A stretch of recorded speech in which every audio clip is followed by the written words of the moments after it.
2024 के लिए ही है, क्योंकि ये चुनाव जीत नहीं रहे हैं। बीजेपी इस बार किसी भी सूरत में नहीं आएगी। 24 में बीजेपी गायब हो जाएगी, समझिए। अब इसके बाद जब बीजेपी जाएगी।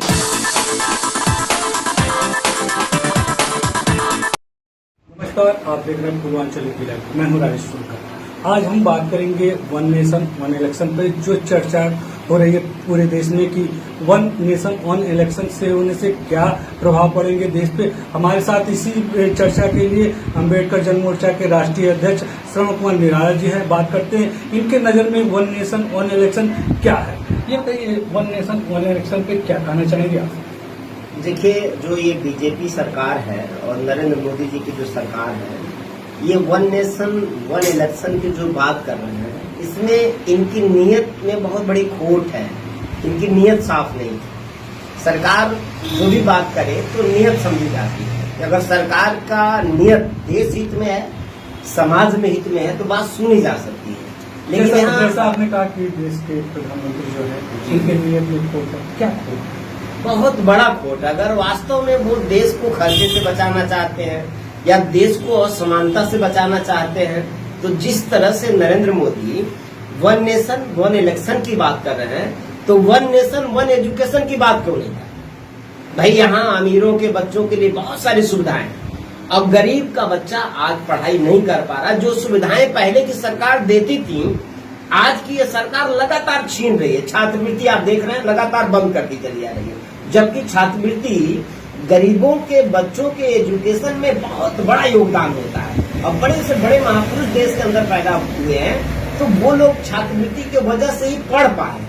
तो वन नेशन, अगर प्रधानमंत्री का अगर नियत अच्छा होता, देश हित में होता, तो एजुकेशन को बेहतर कर देते, तो देश की तस्वीर बहुत साफ हो जाती और बहुत अच्छी हो जाती। तो वन नेशन वन एजुकेशन की बात क्यों नहीं कर रहे हो? अगर नियत अच्छी है तो वन नेशन वन इलेक्शन के पहले आप वन नेशन वन एजुकेशन की बात कर रहे हैं। जैसा ये शुरुआत हो रहा है कि वन नेशन वन इलेक्शन, इसी तरह से फिर one nation one education, one nation one pension और वन नेशन वन टैक्स, इस तरह का चलेगा। ऐसा वो करने ही वाले नहीं है, क्योंकि ये जो सरकार है ये पूंजीपतियों के लिए काम कर रही है। पूंजीपतियों के प्रतिनिधि के रूप में काम कर रही है, जनता के प्रतिनिधि के रूप में नहीं काम कर रही है।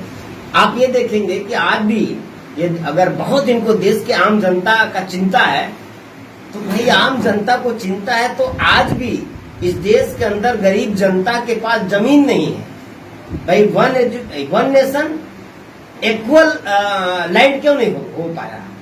भाई समान सबको जमीन मिलना चाहिए ना, तो समान अधिकार है और जमीन सबको समान बराबर मिलना चाहिए। तो आपने कभी सुना देश के प्रधानमंत्री को ये बात कहते हुए कि भाई सबको जमीन बराबर बराबर मिल जाना चाहिए, सभी लोगों को पढ़ाई करने का बराबर हक है, एक जैसे लोगों को पढ़ाई करने का अवसर मिलना चाहिए, एक जैसा सभी लोगों को दवाई का अधिकार मिलना चाहिए, स्वास्थ्य का अधिकार मिलना चाहिए? ये कभी आपने प्रधानमंत्री की बात सुना इस पे? नहीं। वन नेशन वन इलेक्शन की बात इसलिए कर रहे हैं कि आज बीजेपी पूरे देश के अंदर फंसती जा रही है। अब इनका कोई जुमला नहीं चल पा रहा है। जब इन्होंने 15 लाख हम आएंगे तो 15 लाख सबके खाते में देंगे, उससे पर्दा हट गया है। उन्होंने कहा कि 2 करोड़ लोगों को रोजगार देंगे, रोजगार लगातार छीन रहे हैं। और संविदा कर्मी और आउटसोर्सिंग 8000 पर पढ़े लिखे बीटेक एमटेक एमए बीएड लड़कों का और जो प्रतिभाएं हैं देश का, उनका खून चूस रहे हैं, प्राइवेट कंपनियों को आगे करके चूस रहे हैं। तो इनकी जो नियत, मैंने पहले भी कहा कि नरेंद्र मोदी का जो आज ये बीजेपी सरकार है और आरएसएस के इशारे पे जो ये सरकार काम कर रहा है, आरएसएस के गाइडलाइन में काम कर रही है, इनकी नियत ही नहीं है आम जनता के हित की बात करना। ये वन नेशन वन इलेक्शन सिर्फ इनका सिगुफा है, ये कुछ नहीं, देश के हित में सोचते ही नहीं है। ये सिर्फ अपने क्योंकि ये तमाम प्रदेशों में अब चुनाव हारना शुरू कर दिए हैं, तमाम प्रदेशों में हार रहे हैं और आगे जितने भी इलेक्शन होने जा रहे हैं उसमें इनकी स्थिति बहुत खराब है। तो अब नरेंद्र मोदी को लग रहा है कि यही सब फेक होके लोगों को उल्टा पुल्टा मुद्दों पे बहका करके, विषयों में उलझा करके हम अपना चुनाव जीतना चाहते हैं। इनका चुनाव तिकड़म से जीतना, यही इनका मकसद है। क्या 2024 को देखते हुए इस तरह का समीक्षा? हाँ, ये 2024 के लिए ही है, क्योंकि ये चुनाव जीत नहीं रहे हैं। बीजेपी इस बार किसी भी सूरत में नहीं आएगी। 24 में बीजेपी गायब हो जाएगी, समझिए। अब इसके बाद जब बीजेपी जाएगी तो अब 50 साल मुझे नहीं लगता कि ये लौटेंगे, क्योंकि सारा इनका जो काला चिट्ठा था ये खुल चुका है।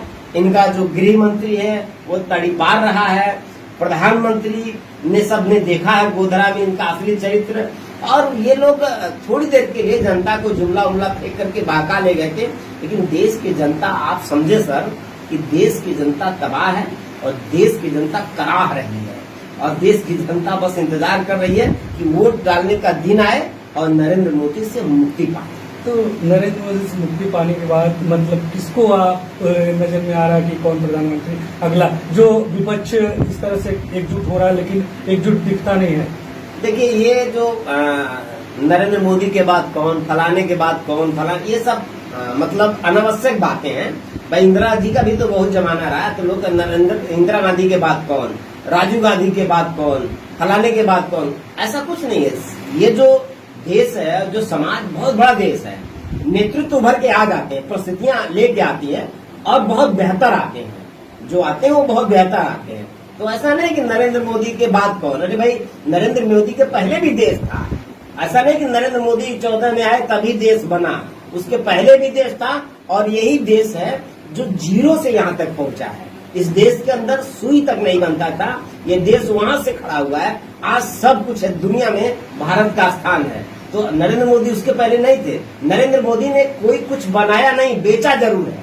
भाई देश के बैंकों का राष्ट्रीयकरण भाई दूसरी सरकारों ने किया, रेलवे को तमाम सरकार ने अपनी व्यवस्था से बनाया है, लेकिन उन सरकारों ने बनाया और मोदी जी ने बेचा है अडानी को, अंबानी को।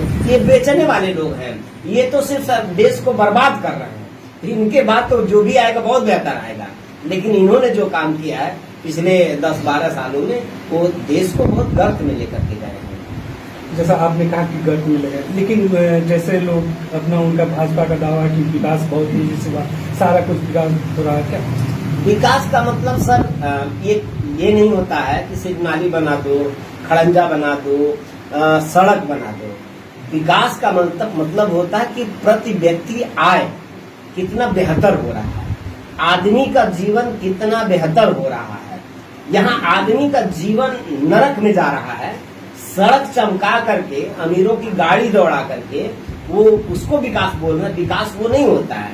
वास्तव में विकास आदमी के उत्थान को विकास कहते हैं, और आदमी का उत्थान नहीं हो रहा, पतन हो रहा है।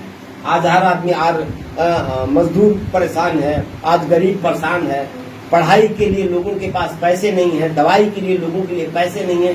तो व्यक्ति बिल्कुल गर्त में जा रहा है, आदमियत गर्त में जा रही है।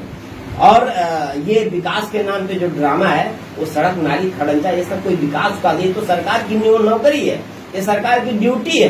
भाई डीएम, कमिश्नर, एमपी, एमएलए क्यों बनाए जाते हैं, सभासद क्यों बनाए जाते हैं, मेयर क्यों? इनको सड़क, नाली, खड़ंजा ही बनाना इनकी ड्यूटी है। लेकिन उसके साथ जो देश की मुख्य सरकारें होती हैं, वो समाज के जो व्यक्ति होते हैं, जो नागरिक हैं, उनके प्रति व्यक्ति आय वृद्धि हो जाए, उनके परिवार के लिए बेहतर व्यवस्था हो जाए, उनका जीवन स्तर ऊंचा हो, वो अच्छे सुकून से रहें, उसको विकास कहते हैं। उस विकास को की हत्या कर दिया नरेंद्र मोदी।